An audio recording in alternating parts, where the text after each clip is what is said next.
And one day I saw an old man on a curb outside Walmart.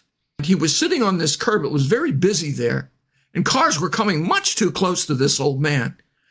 We have a lot of homeless people here in South Florida, and I thought he might have been one of them. I went over to talk to him, and as I got closer, I could see that his clothes were pressed.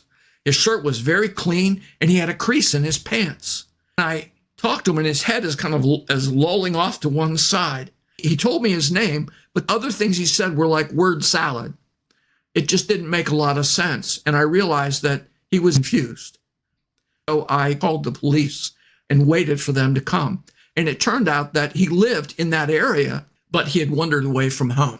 Now, that wasn't convenient for me to do that. I actually had to spend quite a bit of time there waiting on the police to arrive. But we are the hands and feet of God in this world.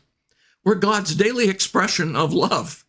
We need to break free from the demands of our daily lives so that we can do the works that God has prepared for us to do. Later, when I thought about it, I realized that God put me in that place and in that time to help that old man.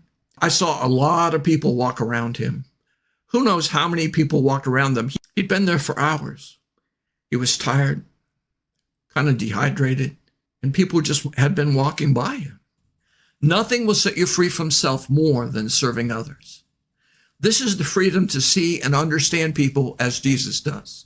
Here you'll begin to feel his love for others and act on it. It's the freedom to go through a day and not live for yourself. Freedom is helping someone in need without thinking twice, even if it's inconvenient for you. Dietrich Bonhoeffer wrote that we must be ready to allow ourselves to be interrupted by God. Freedom is living an interruptible life. Just as Jesus came to serve and give his life for others, God gives us the privilege of doing the same.